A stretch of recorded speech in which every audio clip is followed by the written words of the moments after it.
So dalam banyak kajian tuan buat sendiri, daripada pasal permulaan kehidupan sampai sekarang, apa satu fact yang paling mind blown sekali yang tuan rasa tuan tak boleh move on? Banyak lah. Sangat banyak saya rasa.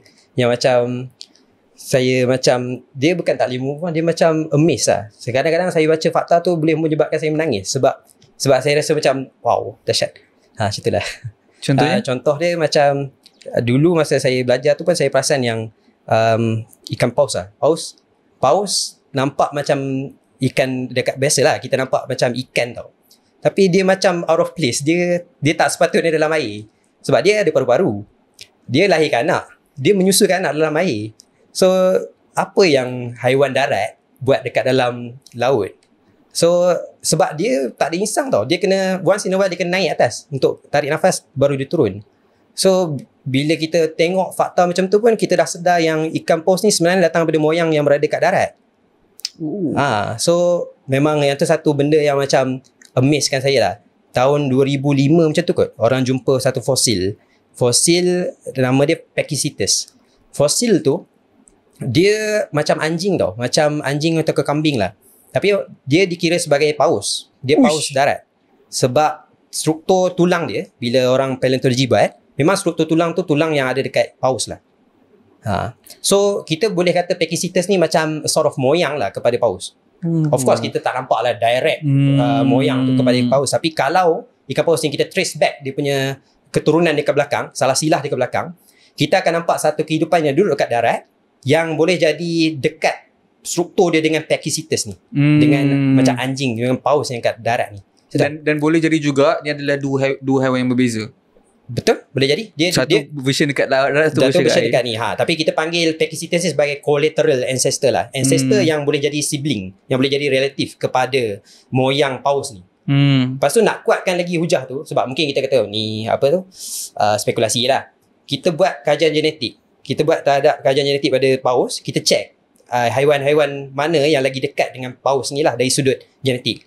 Kalau kita kata paus ni dekat kehidupan air, dia ni sepatutnya duduk dalam air, sepatutnya DNA dia tu lebih dekat dengan haiwan-haiwan dalam air lah. Macam dekat dengan ikan ke. Tapi tak, saudara genetik dia paling dekat ialah badan air. Kenapa? Saya selalu fikir, saya macam takkanlah Tuhan nak buat benda ni sengaja. Dia mesti ada sebab.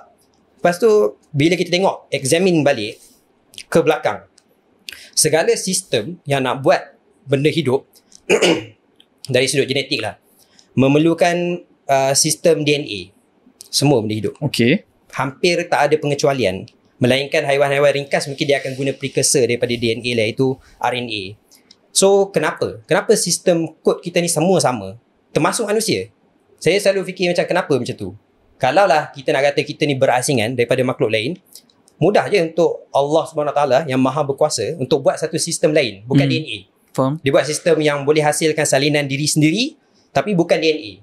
Tapi tak, benda tu semua kehidupan share satu sistem yang sama, iaitu sistem DNA. Yang mana sistem DNA ni pun cara berfungsi dia pun lebih kurang sama. Dalam sistem DNA kita ada sistem di bawah sistem DNA lah, dia ada satu macam proses ataupun kod lah. Kod dia ialah kod kodon lah. Contoh dia ABC, kalau DNA tu lah kita baca ABC, dia akan hasilkan protein 1.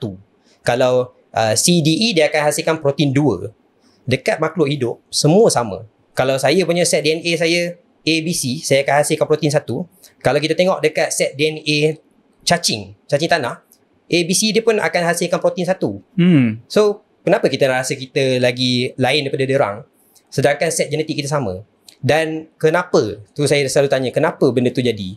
Tak ada penjelasan lain yang lebih memuaskan hati, melainkan nak kata kita ni semua share daripada satu sumber yang sama lah. Yang mana sumber ni of course lah datang daripada Allah lah. Yang itulah fakta yang saya rasa macam wow, amaze. Itu semua datang daripada Allah SWT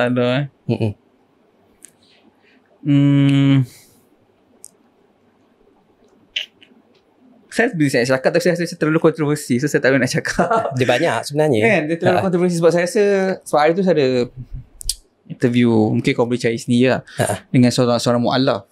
And saya tanya dia apa turning point dia kan, sebab dia pilih untuk masuk agama Islam lah. And dari cerita pasal mimpi lah yang dia pernah dapat. And mimpi tu Kau tahu apa kan? Kau klip kan?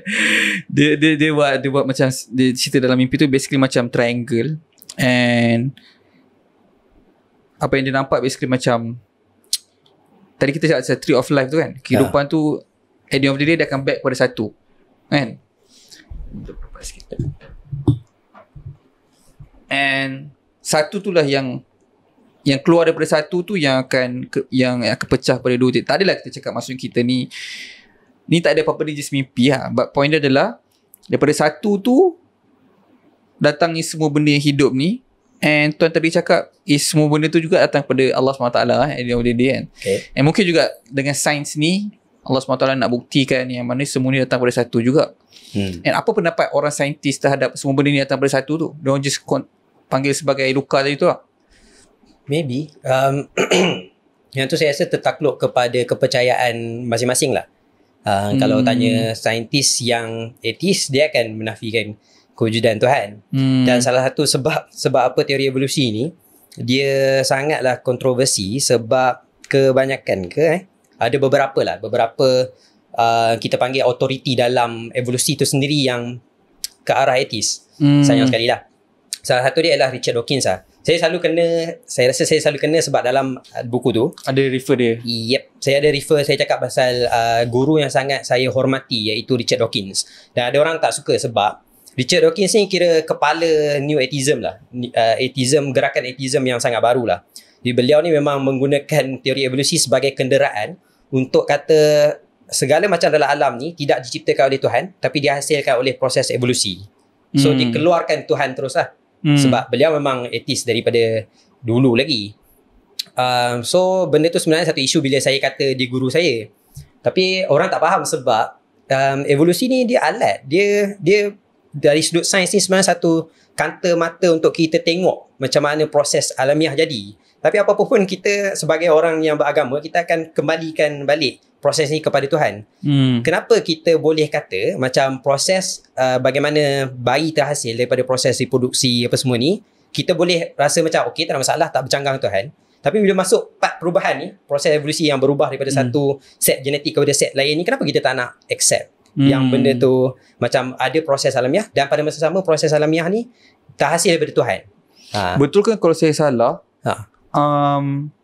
Kalau dalam sains, bukankah ada prinsip yang macam tak ada apa yang boleh berlaku dengan sendirinya, mesti akan ada causation sebelum tu. Of course. Betul kan? Betul. Jadi macam dia boleh ada saintis yang boleh come up with conclusion yang tak ada siapa yang create semua benda ni. Kalau dia pergi back, takkan benda tu tak habis, loop tu tak berakhir. Faham?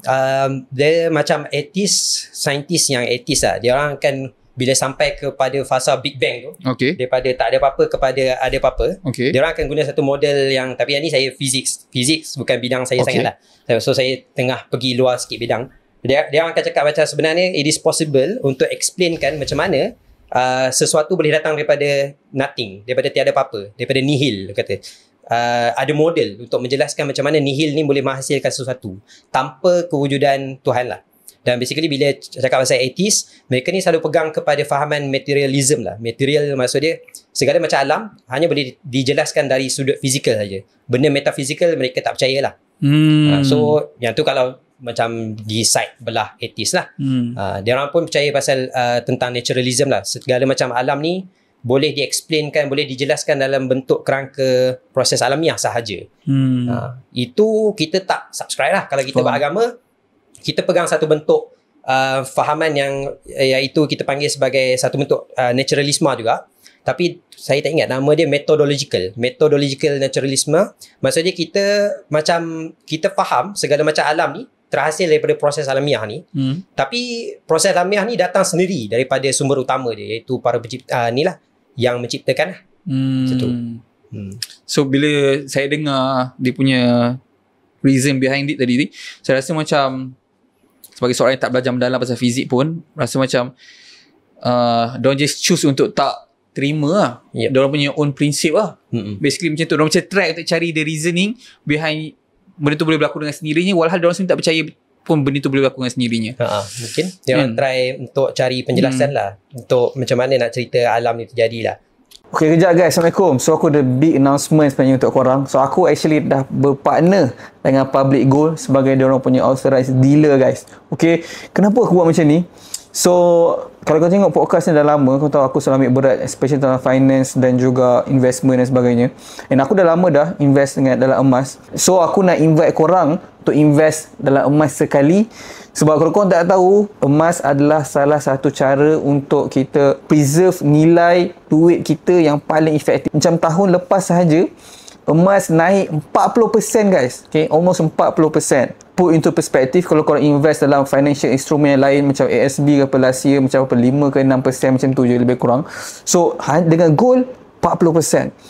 And dengan apa yang jadi dengan dunia sekarang ni, dengan segala konflik di antara negara dan sebagainya, emas akan lebih mencarat naik. Tak pernah lagi dalam sejarah tahun ke tahun emas menurun. Tak pernah lagi guys. Okay, so aku nak buat giveaway guys. Aku nak bagi 0.25 gram. Kau boleh tengok apa yang aku pegang kat sini. So ni dia guys. Okay, so ni dia guys, 0.25 gram of official collaboration Public Gold dan juga kartun Inside Out, korang ingat. So ni korang boleh collect, and sebab ni korang boleh buat collection juga kalau korang nak. Dan siapa yang akan dapat 0.25 gram ni kepada investor yang bertuah, sepanjang bulan Julai ni aku akan run this giveaway. Satu orang akan memenangi 0.25 gram dengan syarat korang invest dalam emas hanya RM100 sahaja. Add on, aku akan bagi 10 lagi pemenang bertuah yang akan memenangi buku investment emas oleh Hafizul Hakim ni, untuk korang dapat belajar lebih mendalam tentang emas dan kenapa daripada dulu lagi mak-mak nenek-nenek kita suruh invest dalam emas. Inilah dia guys, sistem simpanan yang tak akan pernah bocor dan ada nilai sebenar. So aku nak invite korang semua join team emas UCAS, sebab aku percaya yang pertama sekali, simpanan emas ni bukan untuk orang kaya je. Yang kedua, semua orang layak untuk menyimpan emas. Dan finally, aku percaya ilmu kewangan ni bukan untuk disimpan, tapi untuk kita kongsi sekali sama-sama. So, kenapa korang kena selain berpeluang untuk menangi emas percuma ni? Sebab bila korang join team ni, tekan link kat bawah, korang tak akan dibiarkan seorang-seorang. Korang akan dibimbing, ditunjuk ajar step by step. Mudah je guys, tekan link Telegram di bawah, join sekarang. Korang boleh terus start buat investment bersama Public Gold serendah RM100 sahaja. Dan sebagai penghargaan untuk bulan Julai ni, 10 orang, macam aku cakap, dia akan menang buku bestseller Traveller Emas, dan satu orang yang bertuah akan menangi 0.25 gram emas. So bayangkan guys, korang beli emas RM100, korang ada berpeluang untuk tambah 0.25 gram lagi. So guys, jangan tunggu lagi, start sekarang. Tahun lepas ni 40% naik, tahun ni kita tak tahu lagi total akan berapa. So klik link kat bawah, jumpa kat dalam, mulakan perjalanan emas korang hari ni.